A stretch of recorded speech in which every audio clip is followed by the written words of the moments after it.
Hello everyone, welcome to Learnable Pro Neat Telugu. This is your educator Vidya. ఈ వీడియోలో మనం plant Kingdom చాప్టర్లోని gymnosperms గురించి నేర్చుకుందాం. మనకి ప్లాంట్ కింగ్డమ్లో ఉన్న ప్లాంట్స్ అన్నిటిలో చూసుకుంటే రెండు గ్రూప్స్గా వాటిని డివైడ్ చేసాం అన్నమాట. ఒకటి క్రిప్టోగ్యామ్స్,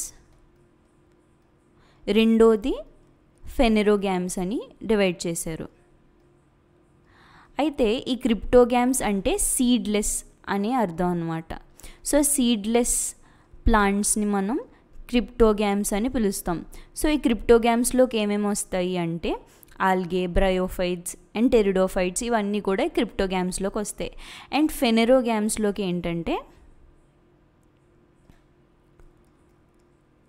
సీడ్ ఉన్న ప్లాంట్స్ వస్తాయన్నమాట.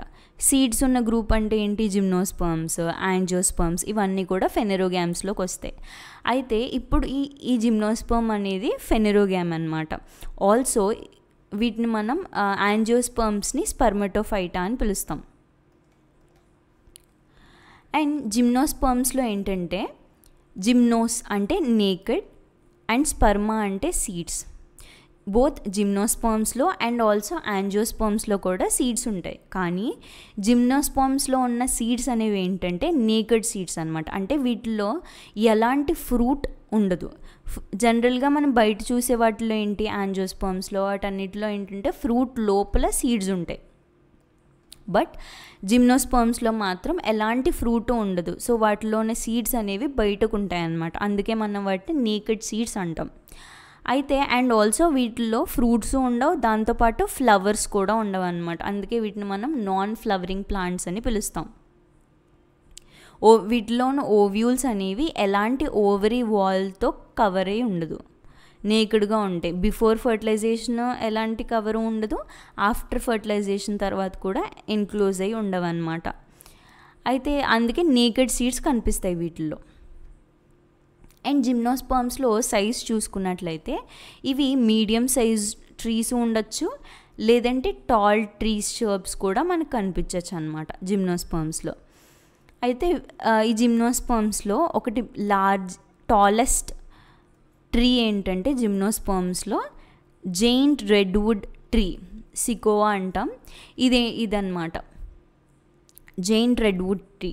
ఇదేంటంటే టాలెస్ట్ ట్రీ జిమ్నోస్పర్మ్స్లోనే. అండ్ వీటిల్లో ఒక్కొక్క పార్ట్ గురించి చూసుకుంటే ఫస్ట్ రూట్స్. మేజర్గా జిమ్నోస్పర్మ్స్లో ట్యాప్ రూట్స్ కనిపిస్తాయి. ట్యాప్ రూట్స్ అంటే వాటిల్లో ఇలా మెయిన్ రూట్ ఉండి ఒకటి పెద్దది, చిన్న చిన్న ఇలా రూట్లెట్స్ లాగా బయటకు వస్తూ ఉంటాయి అన్నమాట. ఇది ట్యాప్ రూట్ సిస్టమ్ అంటాం. సో ఈ ట్యాప్ రూట్స్ అనేవి జిమ్నోస్పర్మ్స్లో కనిపిస్తూ ఉంటాయి జనరల్గా. అయితే ఈ రూట్స్లో కొన్ని జిమ్నోస్పర్మ్స్లో ఏంటంటే వాటి రూట్స్ అనేవి ఫంగల్ అసోసియేషన్స్తో ఉంటాయి, అంటే ఫంగస్తో కలిపి బతుకుతాయన్నమాట. అలాంటి రూట్ మనం మైకోరైజల్ రూట్స్ అని పిలుస్తాం. ఇది మనకి పైనస్ ట్రీలో కనిపిస్తుంది అన్నమాట. అంటే మైకోరైజా అంటే ఇలా ఉంటాయి, ఇలా మధ్యలో అంతా రూట్ ఉండి దానిపైన ఇలా ఉన్నాయి కదా, ఇవన్నీ ఏంటంటే ఫంగస్ అన్నమాట. సో రూట్ పైన ఫంగస్ అనేది గ్రో అయ్యి అది ప్లాంట్ బతకడం కోసం హెల్ప్ చేస్తుంది అన్నమాట. అండ్ కొన్ని జిమ్నోస్పర్మ్స్లో లైక్ సైకాస్లో ఏంటంటే వాటిల్లో స్పెషలైజ్డ్ రూట్స్ ఉంటాయన్నమాట. ఈ స్పెషలైజ్డ్ రూట్స్ మనం కొరల్లాయిడ్ రూట్స్ అని పిలుస్తాం. అయితే ఈ కొరల్లాయిడ్ రూట్స్లో ఏంటంటే అట్మాస్ఫియర్లో ఉన్న నైట్రోజన్ని ఫిక్స్ చేసే సైనోబ్యాక్టీరియా అనే బ్యాక్టీరియా అనేది ఉంటుందన్నమాట ఈ రూట్స్లో. సో అవి చూడడానికి ఇలా ఉంటాయి అన్నమాట. సైకాస్లో కనిపిస్తాయి కొరల్లాయిడ్ రూట్స్. నెక్స్ట్ లీవ్స్లో స్టెమ్ చూసుకుంటే ఈ జిమ్నోస్పర్మ్స్లో మేబీ ఇవి అన్బ్రాంచ్డ్ కూడా ఉండొచ్చు, అంటే ఎలాంటి బ్రాంచెస్ లేకుండా కూడా ఉండొచ్చు అనమాట వీటిలో స్టెమ్స్. లైక్ సైకాస్లో చూడొచ్చు, అంటే ఇలా ఉంటుంది అనమాట, బ్రాంచెస్ ఏం లేకుండా అన్బ్రాంచ్డ్ ఉంటుంది.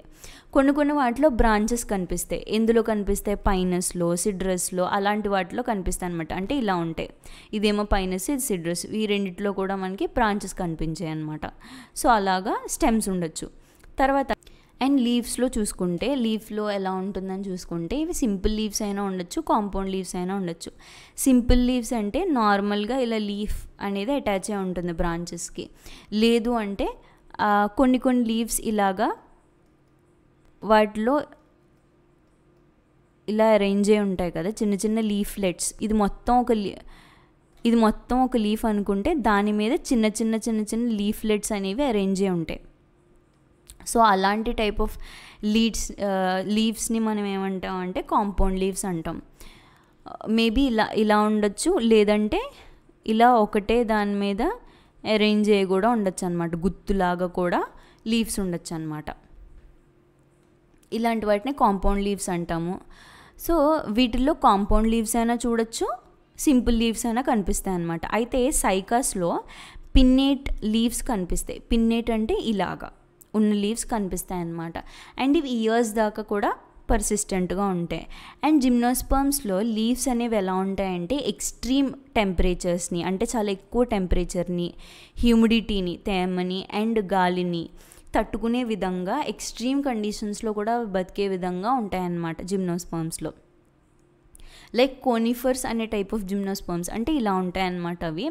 వీటిలో లీవ్స్ అనేవి ఎలా ఉంటాయంటే చాలా సన్నంగా నీడిల్స్ లాగా, సూదుల్లా ఉంటాయన్నమాట. ఎందుకు అంటే ఎక్కువ సర్ఫేస్ ఏరియా ఉంటే వీటిలో ఉన్న వాటర్ అనేది ఎక్కువగా బయటకి ఎవాపరేట్ అయిపోతుంది అనమాట. సో ఆ ఎవాపరేషన్ని తగ్గించడం కోసం, వాటర్ లాస్ని తగ్గించడం కోసం ఇవి సర్ఫేస్ ఏరియాని బాగా తగ్గించేసుకుని నీడిల్లా కనిపిస్తాయి అన్నమాట. అండ్ వీటిల్లో థిక్ క్యూటికల్ కూడా ఉంటుంది. సో పైన ఉన్న లేయర్ అనేది చాలా థిక్గా ఉన్న లేయర్ ఉంటుంది, దాన్ని మనం క్యూటికల్ అంటాం. అయితే వీటిల్లో స్టొమాటో ఉంటాయి కదా, సో ఆ స్టొమాటో కూడా ఏంటంటే సంకెన్ అంటే లోపలికి ఉంటుంది అనమాట స్టొమాటో. దీనివల్ల ఏంటంటే వాటర్ లాస్ అనేది తగ్గుతుంది కోనిఫర్స్లో. తర్వాత వీటిల్లో స్పోర్స్ చూసుకుంటే హెటిరోస్పోరీ కనిపిస్తుంది మనకి. టెరిడోఫైట్స్లో ఏం చూసాం, హోమోస్పోరీ చూసాం, హెటిరోస్పోరీ కూడా చూసాం. జిమ్నోస్పర్మ్స్లో మాత్రం ఓన్లీ హెటిరోస్పోరసే కనిపిస్తాయి, అంటే 2 రకాల స్పోర్స్ అనేవి కనిపిస్తాయి అన్నమాట. హ్యాప్లోయిడ్ మైక్రోస్పోర్స్ కనిపిస్తే, మెగాస్పోర్స్ కూడా కనిపిస్తాయి. మైక్రోస్పోర్స్ అనేవి మేల్ స్పోర్స్, మెగాస్పోర్స్ అనేవి ఫీమేల్ స్పోర్స్ అన్నమాట. అయితే ఈ 2 రకాల స్పోర్స్ కూడా ఒక స్పొరాంజియా అనే సాక్ లైక్ స్ట్రక్చర్స్ లోపల ఉంటాయి. వాటికి స్పోరోఫిల్స్ అనే లీఫ్ లైక్ స్ట్రక్చర్స్ దగ్గర ఈ స్పొరాంజియం అనేవి అరేంజ్ అయి ఉంటాయి అన్నమాట. అయితే ఇవి ఒక సెంట్రల్ యాక్సిస్కి చుట్టూరా స్పైరల్లో అరేంజ్ అయి ఉంటాయి, దాని చుట్టూరా గుత్తుల్లాగా అరేంజ్ అయి ఉంటాయి అన్నమాట. సో ఆ కాంపాక్ట్ స్ట్రక్చర్ని మనం ఏమంటాం అంటే అలా అరేంజ్ అయి ఉన్న దాన్ని స్టొబైలే అంటాం, లేదంటే కోన్స్ అని పిలుస్తాం అన్నమాట. ఇలా ఉంటాయి కోన్స్ అనేవి. అయితే ఒకవేళ ఏ స్టొబైలైలో అయితే స్పోరోఫిల్స్ అండ్ మైక్రోస్పొరాంజియా ఈ 2 ఉంటాయో అలాంటి వాటిని మనం మేల్ స్టొబైలే అంటాం, లేదంటే మైక్రోస్పొరాంజియేట్ అని పిలుస్తాం అన్నమాట. అండ్ వేటిల్లో అయితే మెగాస్పోరోఫిల్స్ అండ్ మెగాస్పొరాంజియా, దాన్నే ఓవ్యూల్స్ అని కూడా అంటాము. సో అవి ఉంటే దాన్ని మనం ఏంటామంటే మ్యాక్రోస్పొరాంజియేట్స్ ఆర్ ఫీమేల్ స్టొబైలే అంటాం. So male cone, female cones ఇలా ఉంటాయి అన్నమాట. తర్వాత ఈ కోన్స్ లోపల మైక్రోస్పొరాంజియా లోపల ఏంటంటే మైక్రోస్పోర్స్ అనేవి డెవలప్ అవుతాయి. ఈ మైక్రోస్పోర్స్ అనేవి ఎక్కడి నుంచి డెవలప్ అవుతాయంటే మైక్రోస్పోర్స్ అనేవి మేల్ గ్యామెటోఫైట్ని డెవలప్ చేస్తాయన్నమాట. ఈ మేల్ గ్యామెటోఫైట్ అంటే మనకి ఆల్టర్నేషన్ ఆఫ్ జనరేషన్ చెప్పుకున్నాం కదా, సో దానిలో చూసుకుంటే ఒక్కొక్క అంటే ఆల్గేలో బ్రయోఫైట్స్లో ఈ రెండిట్లో చూసుకుంటే హ్యాప్లాంటిక్ లైఫ్ సైకిల్ చూసుకున్నాం. హ్యాప్లాంటిక్ లైఫ్ సైకిల్ అంటే వాటిలో ఉన్న గ్యామెటోఫైట్ అనేది డామినెంట్గా ఉంటుందన్నమాట. టెరిడోఫైట్లో హ్యాప్లోడిప్లాంటిక్ లైఫ్ సైకిల్ని చూసాం. Diploid and haploid both phases ఈక్వల్గా ఉంటాయి, బట్ స్పోరోఫైట్ అనేది కొంచెం డామినెంట్గా ఉంటుంది. వేరాస్ జిమ్నోస్పర్మ్స్ అండ్ యాంజియోస్పర్మ్స్ ఈ రెండిట్లో కూడా ఏంటంటే వీటిలో ఉన్న స్పోరోఫైట్ అనేది డామినెంట్గా ఉంటుంది, గ్యామెటోఫైట్ అనేది రెడ్యూస్డ్ ఉంటుంది అనమాట. సో వీటిల్లో కనిపించే స్టేజ్ ఏంటంటే డిప్లాంటిక్ లైఫ్ సైకిల్ అనమాట వీటిలో. అంటే డిప్లాయిడ్ ఫేజ్ అయిన స్పోరోఫైట్ అనేది ఎక్కువ డామినెంట్గా ఉంటుంది, ఎక్కువ కాలం పాటు ఉంటుందన్నమాట. సో అందుకని ఈ జిమ్నోస్పర్మ్లో బోత్ మేల్ అండ్ ఫీమేల్ గ్యామెటోఫైట్స్ అనేవి హైలీ రెడ్యూస్డ్ అయిపోయి ఉంటాయన్నమాట. వాటిలో only limited number of cells, చాలా తక్కువ నెంబర్ ఆఫ్ సెల్స్ మాత్రమే ఉంటాయి వాటిలో, హైలీ రెడ్యూస్డ్ ఉంటాయి. సో ఈ రెడ్యూస్డ్ గ్యామెటోఫైట్ని జిమ్నోస్పర్మ్స్లో ఉన్నదాన్ని ఏమంటామంటే పాలిన్ గ్రెయిన్ అని పిలుస్తాం అన్నమాట. అయితే ఈ పాలిన్ గ్రెయిన్ అనేది ఎందులో తయారవుతుందంటే మైక్రోస్పొరాంజియం లోపల ఈ పాలిన్ గ్రెయిన్ అనేది తయారవుతుందన్నమాట. అయితే మనకి ఈ male cone and female cones అనేవి ఒకటే ట్రీ మీద ఉండొచ్చు, లేదంటే డిఫరెంట్ ట్రీస్ మీద కూడా ఉండొచ్చు. అయితే ఒకటే ట్రీ మీద ఉన్నదానికి ఎగ్జాంపుల్ ఏంటంటే పైనస్లో కనిపిస్తుంది అనమాట. ఒకటే మేల్ అండ్ ఫీమేల్ కోన్స్ అనేవి ఒకటే ట్రీ మీద కనిపిస్తాయి. వేరే సైకస్ లాంటి వాటిల్లో మేల్ కోన్ వేరే ప్లాంట్ మీద, వేరే ట్రీ మీద, అండ్ ఫీమేల్ కోన్స్ అనేవి వేరే ట్రీ మీద కనిపిస్తాయి అన్నమాట. తర్వాత ఫీమేల్ గ్యామెటోఫైట్ డెవలప్మెంట్ చూసుకుంటే, ఫీమేల్ గ్యామెటోఫైట్ అవన్నీ కూడా ఏంటంటే మెగాస్పోర్ మదర్ సెల్స్ నుంచి డెవలప్ అవుతాయి అన్నమాట. అయితే మనకి జనరల్గా ఎలా ఉంటుందంటే ఓవ్యూల్ ఉండి, ఓవ్యూల్ నుంచి ఓవ్యూల్ లోపల కొన్ని సెల్స్ ఉంటాయి ఇలాగా. ఈ సెల్స్ని మనం ఏమంటామంటే న్యూసెల్లస్ అంటాం. ఇది ఓవ్యూల్ అనుకుంటే వీటి లోపల ఉన్న సెల్స్ని మనం ఏమంటాం అంటే న్యూసెల్లస్ అంటాం. అయితే ఈ న్యూసెల్లస్లో ఏదో ఒక సెల్ అనేది డిఫరెన్షియేట్ అయ్యి మెగాస్పోర్ మదర్ సెల్ని ఫామ్ చేస్తుంది అనమాట. ఓవ్యూల్ లోపలే మెగాస్పోర్ మదర్ సెల్ని ఫామ్ చేస్తుంది. ఈ మెగాస్పోర్ మదర్ సెల్ నుంచి అది మైటోటిక్ డివిజన్ జరిగి 4 మెగాస్పోర్స్ని ఫామ్ చేస్తుంది అన్నమాట ఓవ్యూల్ లోపల. అయితే ఈ 4 మెగాస్పోర్స్ నుంచి 3 డీజనరేట్ అయిపోయి ఒక్కటి మాత్రమే మిగులుతుందన్నమాట. సో ఆ ఒక్క మెగాస్పోర్ డెవలప్ అయ్యి ఫీమేల్ గ్యామెటోఫైట్ని ఫామ్ చేస్తుంది అన్నమాట ఫైనల్గా. సో ఓవ్యూల్ లోపల కొన్ని సెల్స్ ఉంటాయి. ఆ సెల్స్ని మనం ఏమంటామంటే న్యూసెల్లస్ అంటాం. ఆ సెల్స్ అనేవి డిఫరెన్షియేట్ అయ్యి మెగాస్పోర్ మదర్ సెల్స్ని ఫామ్ చేస్తాయి. ఈ ఓవ్యూల్స్ అనేవి ఎక్కడ అరేంజ్ అయి ఉంటాయంటే కోన్స్ మీద అరేంజ్ అయి ఉంటాయి. సో ఆ ఓవ్యూల్స్ని మనం మెగాస్పోరాంజియం అని కూడా అంటాము. ఆ మెగాస్పోరాంజియం లోపల న్యూసెల్లస్ ఉంటాయి. న్యూసెల్లస్లో ఏదో ఒక న్యూసెల్లస్ నుంచి డిఫరెన్షియేట్ అయ్యి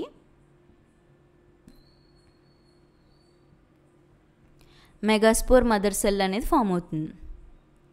ఈ మెగాస్పోర్ మదర్ సెల్ అనేది తర్వాత డివైడ్ అయ్యి మియోటిక్ డివిజన్ జరిగి 4 హ్యాప్లాయిడ్ మెగాస్పోర్స్ని ఫామ్ చేస్తుంది అన్నమాట. ఇలా 4 మెగాస్పోర్స్ని ఫామ్ చేస్తుంది. ఈ 4 మెగాస్పోర్స్లో 3 డీజనరేట్ అయిపోయి ఏదో ఒక స్పోర్ మాత్రమే తర్వాత మిగులుతుంది. అది తర్వాత డెవలప్ అయ్యి ఫీమేల్ గ్యామెటోఫైట్ని ఫామ్ చేస్తుంది అన్నమాట, డెవలప్ అవుతుంది. ఇది కూడా హైలీ రెడ్యూస్డ్ ఉంటుందన్నమాట.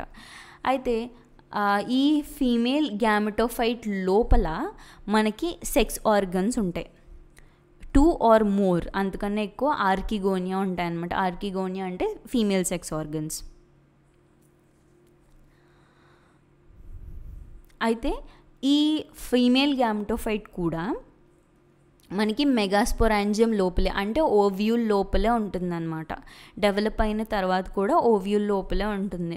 సో మనకి బ్రయోఫైట్స్ అండ్ టెరిడోఫైట్స్లో చూసుకుంటే జిమ్నోస్పర్మ్స్ అంటే బ్రయోఫైట్స్ అండ్ టెరిడోఫైట్స్లో చూసుకుంటే ఇందాక చెప్పినట్టు గ్యామెటోఫైట్స్ అనేవి ఫ్రీ లివింగ్గా ఉంటాయి.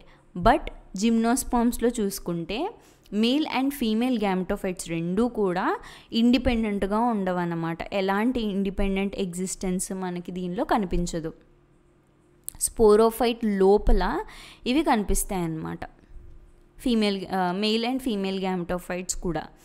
తర్వాత మనకి ఏదైతే పాలిన్ గ్రెయిన్స్ ఫామ్ అయ్యాయో మేల్ ట్రీలో, దానిలో ఇవి పాలిన్ గ్రెయిన్స్ అనేవి మైక్రోస్పోరాంజియం నుంచి బయటకు రిలీజ్ అయిపోతాయి. ఇవి ఇలా బయటకు రిలీజ్ అయ్యి ఎయిర్ ద్వారా కానీ లేదంటే కాంటాక్ట్ ద్వారా కానీ లేదంటే డిఫరెంట్ మీన్స్ ద్వారా అది ఓవ్యూల్ దాకా వచ్చి చేరుతుందన్నమాట. అయితే ఈ ఓవ్యూల్ దగ్గరకు వచ్చిన తర్వాత ఒక పాలిన్ ట్యూబ్ని ఫామ్ చేసుకుంటాయి. ఈ పాలిన్ ట్యూబ్ ఫామ్ అవడం వల్ల ఏంటంటే సో ఇలాగ పాలిన్ గ్రెయిన్ అనేది ఫీమేల్ దాకా వస్తుంది. ఫీమేల్ దగ్గర పాలిన్ ట్యూబ్ లాంటిది ఫామ్ అయ్యి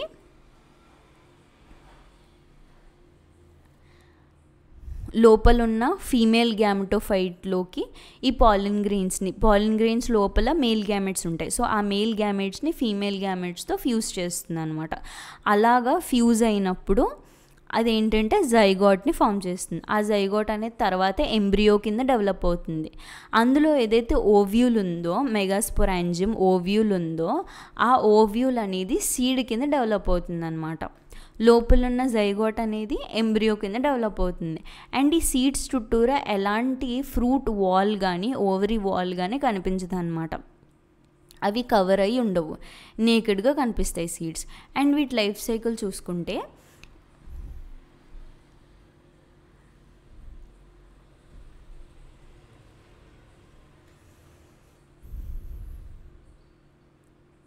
జిమ్నోస్పర్మ్స్కి ఏంటంటే డిప్లాంటిక్ లైఫ్ సైకిల్ ఉంటుందన్నమాట.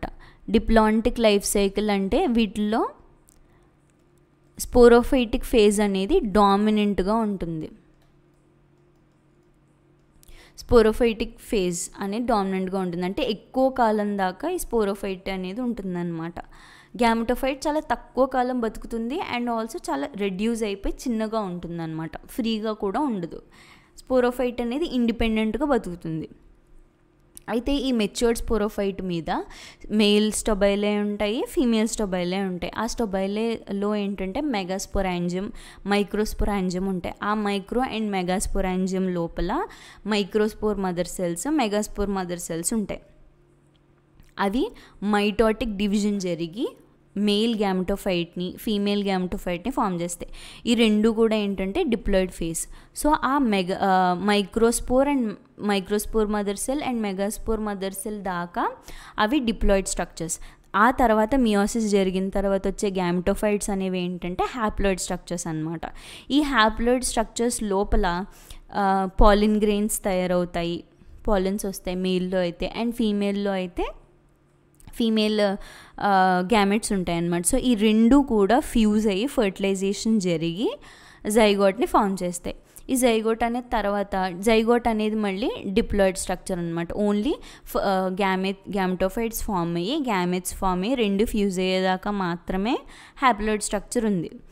తర్వాత అంతా డిప్లాయిడ్ స్ట్రక్చర్ అనమాట. సో ఈ జైగోట్ అనేది తర్వాత ఎంబ్రియో కింద డెవలప్ అయ్యి ఎంబ్రియో తర్వాత ఎంబ్రియోనిక్ స్పోరోఫైట్ ని ఫామ్ చేసుకుని తర్వాత అది మెచ్యూర్డ్ స్పోరోఫైట్ని పెద్ద ట్రీ కింద డెవలప్ అవుతుంది అనమాట. ఇది life cycle of gymnosperms. That's it for the video. Do like, share and subscribe. Thanks for joining us in learning.